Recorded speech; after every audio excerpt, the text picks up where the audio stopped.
주님 감사합니다. 오늘도 저희들에게 영적 힘을 주시고 말씀의 권세를 주셔서 우리를 영적으로 무장하게 하시고 성령의 능력으로 오늘도 영적 전쟁에 실패하지 않도록 저희를 인도해 주심을 감사합니다. 기드온의 이야기를 저희들이 듣습니다. 기드온 이야기를 통해서 우리의 영적 전쟁이 어떤 전쟁임을 깨닫게 도와주시고 하나님 우리의 삶 속에 어떻게 관여하신지 바라보게 하시고 기드온의 삶 속에 들어있는 두려움을 하나님 어떻게 물리치신지를 바라볼 수 있는 영적 안목을 허락해 주시기를 원합니다. 오늘도 이 영적 싸움에 한 번도 실패하는 자 없도록 도와주시고 또 말씀과 기도의 능력으로 능히 이길 수 있도록 함께하여 주옵소서. 기도의 자리로 불러주심을 감사합니다. 귀한 기도의 제목을 주님이 들으시고 응답해 주실 줄로 믿습니다. 예수님의 이름으로 기도하옵나이다. 아멘. 계속해서 사사기 7장의 말씀입니다. 사사기 7장 9절 말씀부터 18절까지 말씀이 되겠습니다.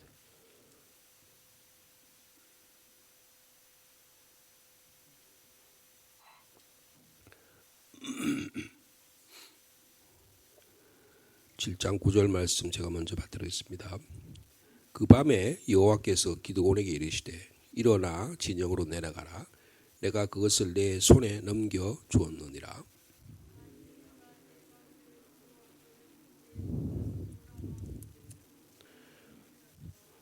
그들이 하는 말을 들으라. 그 후에 내 손이 강하여져서 그 진영으로 내려가리라 하시니 기드온이 이에 그의 부하 부라와 함께 군대가 있는 진영 근처로 내려간즉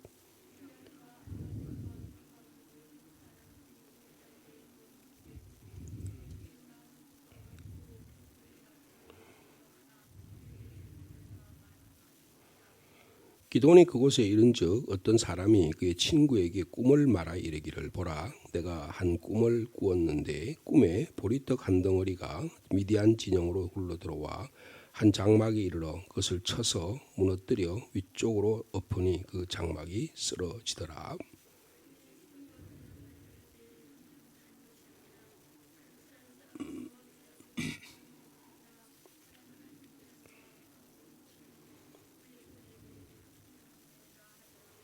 기드온이 그 꿈과 해몽하는 말을 듣고 경배하며 이스라엘 진영으로 돌아와 이르되 일어나라 여호와께서 미디안과 그 모든 진영을 너희 손에 넘겨주셨느니라 하고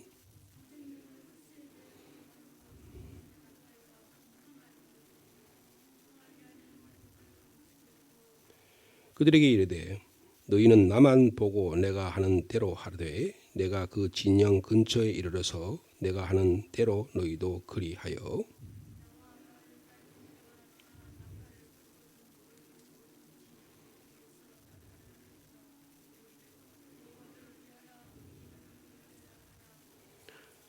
아멘. 드디어 전쟁을 준비하는 막바지에 이르는 것을 볼 수가 있습니다. 우리가 어저께 살펴본 대로 32,000명의 군사 가운데서 22,000명을 고르고 그도 10,000명 중에서 300명만 골라가지고 전쟁을 준비하는 그런 내용을 볼 수가 있습니다. 그래서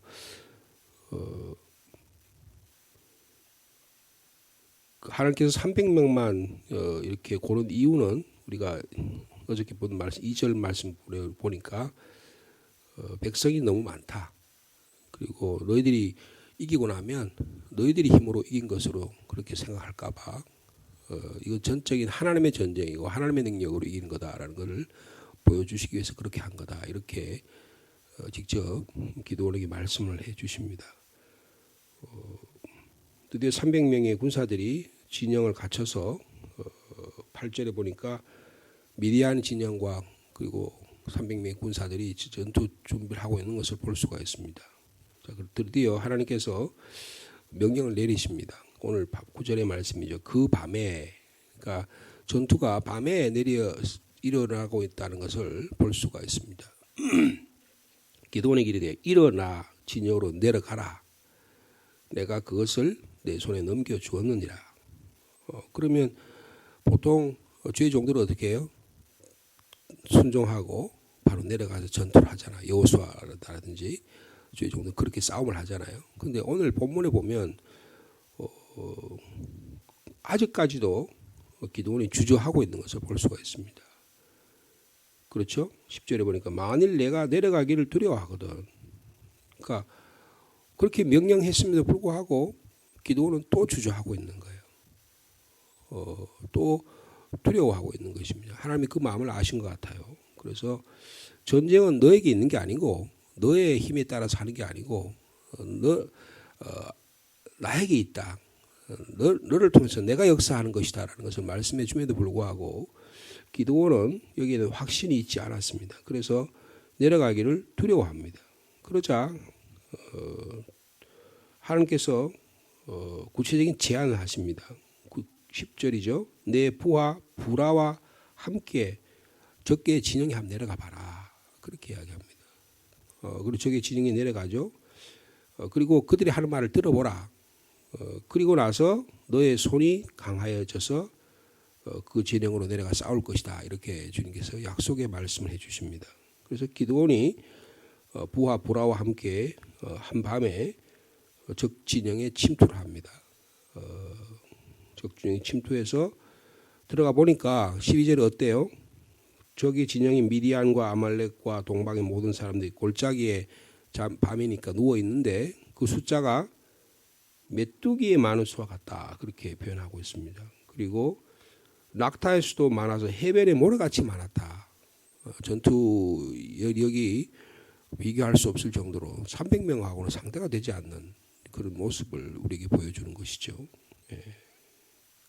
그런데 기드온이 적들이 하는 소리를 듣습니다. 뭐라고 합니까? 13절에 기드온이 그곳에 이르는즉 어떤 사람이 그 보초를 서면서 친구들끼리 이야기하는 거예요. 동료들끼리.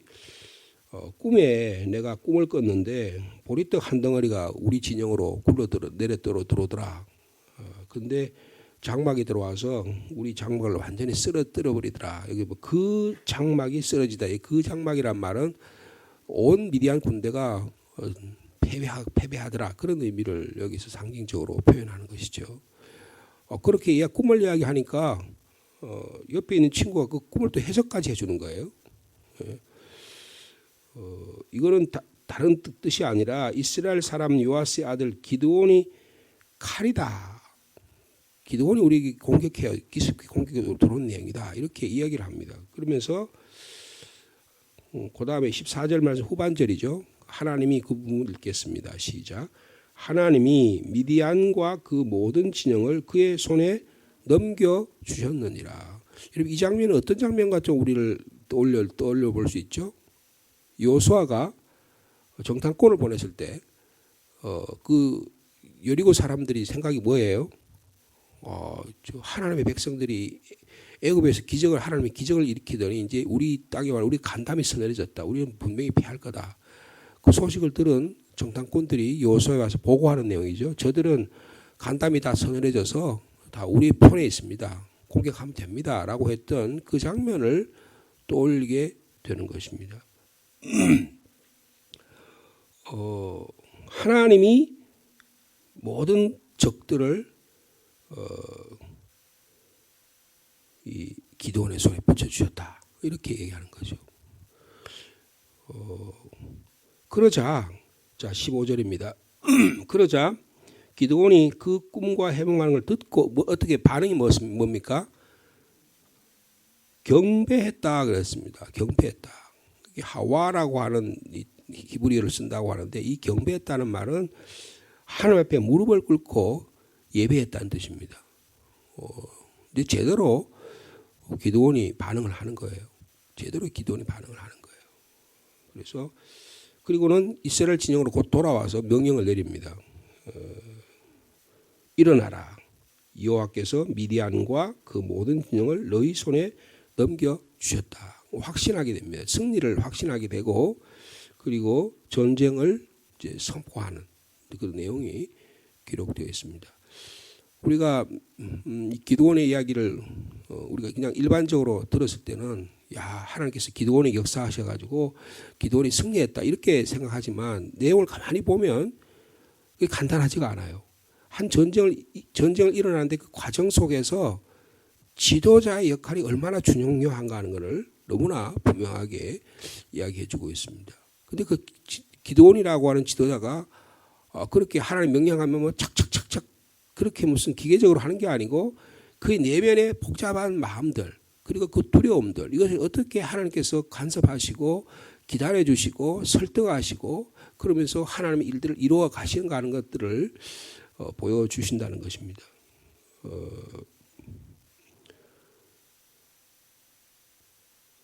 여러분 그 9절에요. 하나님께서 기드온에게 일어나 진영으로 내려가라. 내가 그것을 내 손에 넘겨주었느니라. 이렇게 했을 때 담대하게 나가서 승리할 수 있었음에도 불구하고 계속해서 미심쩍어 하는 거예요. 그러니까 하나님의 말씀에 대한 확신이 없는 겁니다. 오늘 우리 신앙의 가장 큰 문제가 뭐예요? 하나님의 말씀에 대한 확신이 부족한 것입니다. 왜 그럴까요? 왜 하나님에 대한 약속의 말씀이 하나님의 말씀이 틀렸어요? 하나님의 말씀이 부족해서요? 하나님의 말씀이 제때제때 역사하지 않았어요? 여러분 한국처럼 하나님의 말씀이 이렇게 많이 내리고 새벽 기도도 하고 수요 기도도 하고 주일 예배도 드리고 이런 나라가 별로 없습니다. 외국에 가면 목사들이 편해요. 왜냐하면 한국에 있는 목사들도 외국에 가면 새벽 기도를 안 해요. 그러니까 얼마나 편하겠어요. 여러분 목사 개인적인 입장에서 새벽 기도하는 게 굉장히 많이 부담이 되는 겁니다. 근데 외국 가면 그런 거 안 해요. 그런데 우리 한국처럼 새벽마다 말씀 전하고 또 어떻게 하면 모여서 기도하고 뭐 계속 말씀을 듣기를 원하는 거잖아요. 저희들이 오래간만에 정말 저희들이 지금 코로나 때문에 오랫동안에 집회도 못했는데 이제 10월 달에요. 기독교연합에서 이제 부흥 집회를 저희 교회에서 합니다. 10월 10일, 11일, 12일 이렇게 2박 3일 동안 저희 교회에서 하는데요. 하나님께서 우리 교회를 통해서 우리 교인들에게 말씀의 갈급함을 또 공급해 주시는 좋은 기회라 그런 전 개인적으로 그렇게 생각을 합니다. 하나님 말씀이 들리지 않는 게 아니에요. 하나님 말씀이 한국적인 땅에서 하나님 말씀 듣기를 원하고 사모하기를 원하고 기도하기를 원하면 한국처럼 말씀의 은혜가 임하는 곳이 없어요. 그런데 많은 하나님 말씀이 내림에도 불구하고 하나님 말씀을 말씀대로 듣고 말씀대로 순종하는 우리의 믿음의 훈련이 너무나 연약해져 버렸다는 거예요. 코로나라고 하는 어떤 일들이 우리에게 다가오니까 우리 안에 주저함, 두려움이 계속 있는 거예요. 그래서 이렇게 하면 어떻게 할까? 저렇게 하면 어떻게 할까? 조금만 어떻게 하면 또 어떻게 할까? 뭐 교회에서 뭐라고 하지 않아도요. 알아서 교회 안 와요. 알아서 마스크 잘 쓰십니다. 우리 이런 상황이잖아요. 그죠? 외적 상황이 그렇게 자꾸 우리를 만들어 가니까 자꾸 주저하게 되는 거예요. 여러분 이 기도원의 상황은 오늘 우리들의 영적 상황과 거의 흡사하다고 볼 수가 있는 것입니다. 전쟁은 하나님께 있고 하나님 말씀 가운데서 말씀을 순종하는 가운데 있는데 말씀을 내 마음대로 해석하는 거예요. 말씀을 내 뜻대로 보는 거예요. 여러분 기도원의 삶 속에서 제가 계속해서 말씀을 드리고 저도 이 말씀을 자세히 보고 묵상하고 있는데 기도원이 그렇게 믿음이 뛰어난 사람이 아니에요. 문제는 뭐냐? 기도원의 믿음이 얼마나 있느냐에 중요한 게 아니고 하나님께서 기도원을 통해서 어떻게 들어쓰시기를 원하신가가 더 중요하다는 거예요. 그러니까 하나님의 주권적인 은혜와 하나님의 주권적인 역사하심이 중요하다는 것을 성경 우리에게 말씀해 주고자 하는 것입니다. 그런데 이 기도원은 하나님 말씀을 안 듣고 말이에요. 누구 말을 들어요? 적의 말을 듣습니다. 적이 꿈꾸는 이야기 하고 꿈 해석하는 이야기 가지고 야 하나님께서 이 손에 붙여주었구나. 물론 하나님께서 그걸 보내긴 하셨지만 여러분 하나님이 직접 말씀하셨잖아요. 9절에 그죠? 그 밤에 하나님께서 기드온에게 이르시되 일어나 진영으로 내려가라. 내가 그것을 내 손에 넘겨주었느니라. 할렐루야. 제가 내려가겠습니다. 얼마나 멋있는 전쟁이 되겠어요. 그런데 또 두려워가지고 주저하니까 또 달려가지고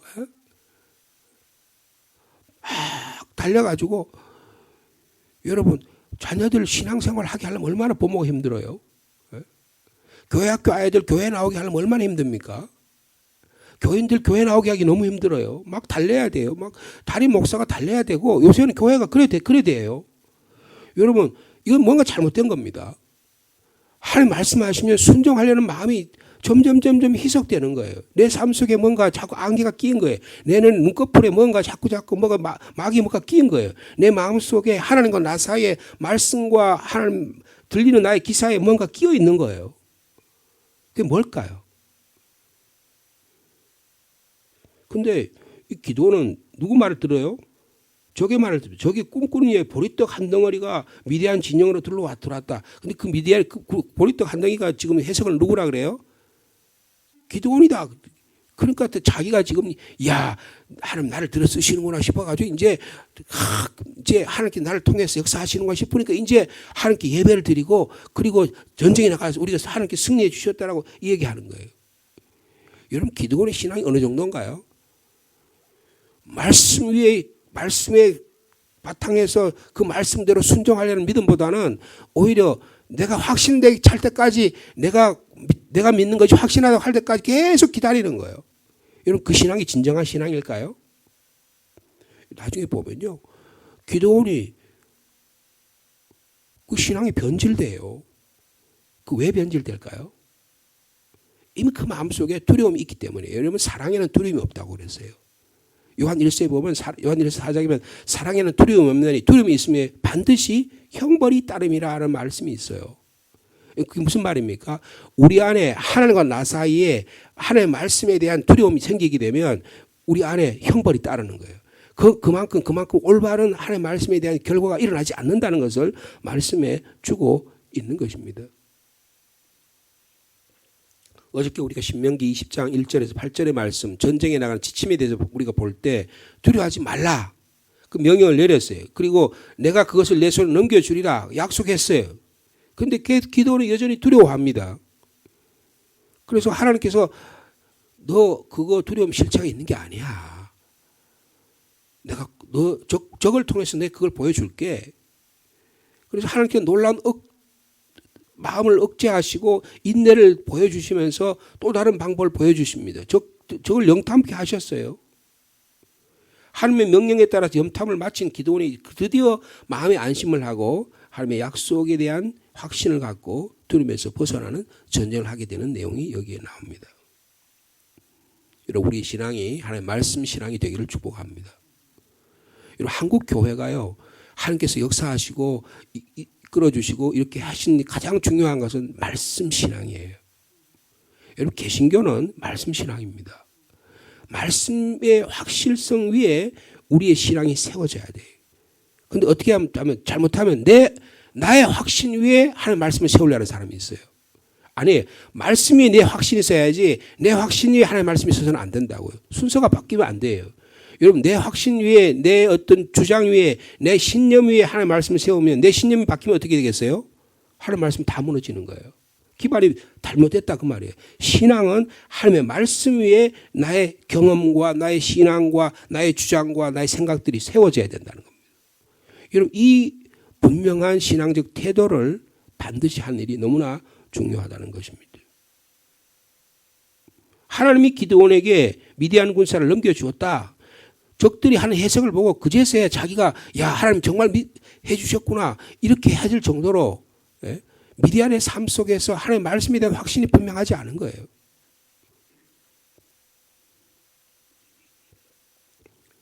그럼에도 불구하고 하나님은 미디안을 사용하기를 원하신다는 것입니다.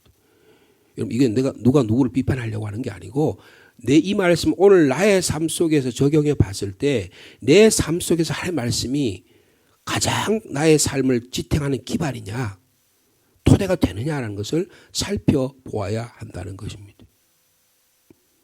이 말씀의 신앙이 무너지는 순간에 다 무너지는 겁니다. 여러분 우리 시간이 갈수록 세월이 갈수록 말씀에 대한 신앙이 더 굳건해지는 우리 믿음이 되기를 축복합니다. 이게 무너지게 되니까 여러분 너무나 위험한 일들이 너무 많이 생기는 거예요. 개인적으로, 가정적으로, 교회적으로, 국가적으로 이런 일이 일어나게 되는 것입니다. 우리 교회가 말씀 위에 굳건히 서는 우리 한 사람 한 사람이 말씀 위에 굳건히 서는 저 여러분의 삶이 되기를 축복합니다. 이제 드디어 하나님께서 이방인들의 적들의 꿈과 해몽을 통해서 기드온이 확신을 갖고 하나님께 예배를 드리고 그리고 전쟁을 선포합니다. 일어나라 15절에 여호와께서 미디안과 그 모든 진영을 너희 손에 넘겨주셨느니라. 그 다음 때 이 전쟁의 전략이 나타납니다. 여러분 전략을 한번 보세요. 어떤 전략인가 보세요. 300명을 세대로 나눕니다. 세대로 나누는데 각 손에 어떻게 해요? 각 사람이 각 손에 나팔과 빈 항아리를 들고 있고 항아리 안에 뭘 감추고 있어요? 횃불을 감추고 있습니다. 그러니까 지금 군사들의 손에 칼이 있어요, 없어요? 칼이 없어요. 전쟁이라면 칼이 있어야 되는데 칼이 없다고요. 뭐 이런 전투가 세상에 어디 있어요? 칼도 안 가지고 어떻게 싸우냐고요. 근데 나중에 전투해 보면 누가 누구를 죽여요? 상대방 칼 가지고 자기들이 서로 죽여요. 밤중에 혼란스러워 가지고 혼미스러워 가지고 자기들이 죽여요. 하나님의 사용하신 칼은 하나님의 방식대로 사용하시는 겁니다. 내가 생각할 땐 내가 칼이 있어야 되고 날카로운 칼이 있어야 되고 다 이렇게 준비될 것 같지만 하나님께 사용하신 방법은 전혀 다르다는 거예요. 하나님의 전투 전략입니다. 300명을 세대로 나누어 각 손에 나팔과 빈 항아리를 들리고 항아리 안에는 횃불을 감추게 하고 그들에게 이르되 뭐라고 말합니까? 구체적인 전략이에요. 너희는 나만 보고 내가 하는 대로 하라. 여러분 군대에서는 명령을 따르는 것이죠. 내 상관이 명령이 마음에 안 든다고 상관의 명령을 불복종하는 순간에 그 군대의 체계는 무너지는 거고 그 군대는 전쟁을 수행할 수가 없는 것입니다. 내가 그 진영 근처에 이르러서 내가 하는 대로 너희도 하라. 자, 우리 18절 말씀 같이 읽습니다. 시작. 나와 나를 따르는 자가 다 나팔을 불거든 너희도 모든 진영 주위에서 나팔을 불며 이르기를 여호와를 위하여 기드온을 위하여라고 소리 외치라. 그렇게 이야기를 합니다.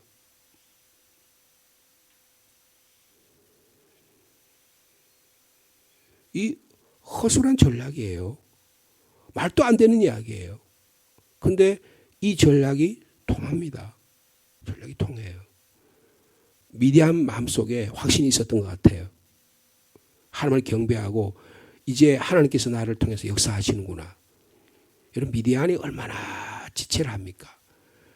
뭐 하나님께서 나를 통해서 역사하실까? 하나님이 나와 함께 하실까? 그래서 우리 나같이 이렇게 므낫세 지파 중에서 이렇게 연약한 지파를 하나님이 들어쓰실까? 또 미루고 하나님 왜 이렇게 우리 민족을 미디안 족속을 괴롭히십니까? 하고 계속 하나님을 원망하고 그 다음에 하나님께서 용기를 주셨는데도 불구하고 바알의 신상을 무너뜨리는데 그 용기가 없어가지고 낮에 못하고 밤에 해가지고 또 그렇게 하고 하나님의 약속의 말씀이 못 믿어지니까 양털 뭉치를 해가지고 거기에 이슬을 내리게 해달라 그러고 그것도 못 믿으니까 군대를 소집했는데 그 군대가 32,000명 가지고 했는데 300명 하니까 미심쩍어가지고 야 이거 내가 어떻게 싸울지 상황에 따라 변하는 상황에 따라 여러분 우리의 믿음이 상황에 따라서 변해서는 안 된다는 말씀에 위에 세워져야 된다는 것을 계속해서 말씀해 주고 있는 것입니다. 야간 기습 작전이 시작됩니다. 마치 여리고성 정탐대 애들처럼 이 기드온의 이 이스라엘의 기드온을 통해서 하나님 역사하신 내용들을 적군에게 보여주게 되고 이 일들이 일어나게 되는 것입니다. 1대 2대 3대로 절 부대를 나눕니다. 그리고 각 손에 칼이 아니고 뭐가 들어있다고요? 나팔과 횃불을 들고 횃불을 숨겨둔 다음에 마지막 순간에 그 항아리를 깨뜨리면서 하나님을 위하여 기드온의 칼이라는 소리를 지르면서 적에게 소리 지르는 내용이 오늘 본문에 이제 드러나게 되는 것입니다. 우리의 내면의 마음의 상태가 중요하다는 것입니다. 우리의 영적 상황이 심적 상황이 대단히 중요한 것을 말씀해 주고 있는 것입니다. 우리의 영적 상황에 따라서 하나님의 말씀이 변질되는 게 아니고 하나님의 말씀에 그 토대 위에 우리의 신앙이 세워지는 그런 놀라운 은혜가 있기를 축복합니다. 종교개혁이라는 게 뭐예요? 종교개혁이라는 것은 말씀 신앙으로 돌아오는 것입니다. 로마 가톨릭이 거대한 로마 가톨릭계 예를 들면 베드로 대성당을 지었어요. 여러분 혹시 로마에 가보셨습니까? 로마 가톨릭의 로마 베드로 대성당, 지금 말하면 로마 가톨릭의 주교 그 교황이 있는 그 성당에 가보면요, 그 대리석으로 만들어 놓은 그 황금으로 칠해 놓은 그 휘황찬란하고 막 그 웅장함, 거기서 이렇게 파이프 오르간이 막 울려 나오면서 성가대가 나올 때 그 모습들이 너무나 엄청납니다. 엄청나요. 근데 그렇게 만드는 그런 데서 하나님 역사하신 게 아니고 하나님 말씀에 세워진다는 거예요. 로마 가톨릭이 그 점에서 아직까지 정신을 못 차리고 있어요. 로마 가톨릭 교황의 명령에 따라서 교회가 세워지는 것을 생각한다고요. 하나님 말씀의 권위가 교황과 추기경들이 권위에 세워진다고 생각한다고요. 자기들이 결정한 결정에 따라서 하나님 말씀이 성경이 정해진 거로 생각하고 있다고. 아니라고요. 성령께서 역사하셔서 하나님 말씀 위에 교회가 세워지고 가톨릭도 세워지고 개신교도 세워지는 거라고요. 기독교라고 하는 것은 말씀으로 돌아오는 것입니다. 그런데 오늘 기독교가 말이에요, 로마 가톨릭하고 비슷해요. 500년이 지나고 나니까 로마 가톨릭하고 변질돼 가는 거예요. 기도원의 모습과 비슷한 거예요. 상황에 따라 자꾸 말씀을 자꾸 변질시키는 거예요. 그런데 지금 하나님은 기도원을 통해서 하나님 말씀 위에 세워지도록 주님께서 계속해서 훈련하고 계시다는 것입니다. 이 말씀의 신앙이 또 세워지는 오늘 하루의 삶이 되기를 축복합니다. 하나님 아버지, 기도원의 모습을 통해서 우리의 신앙의 모습을 바라보게 해주시니 감사합니다. 우리의 신앙이 어디에 세워져 있는지 깨닫기를 원합니다. 내 주관적인 확신, 내 마음의 영적 상황에 따라서 말씀을 이리 해석하고 저리 해석하고 이리 굴려보고 저리 굴려보고 내게 유리한가 불리한가, 내가 이것이 얼마나 나에게 도움이 될까 도움이 되지 않을까, 우리는 늘 이렇게 하나님의 말씀을 바라볼 때가 참 많습니다. 그러나 하나님은 하나님 말씀대로 따르기를 원하고 계십니다.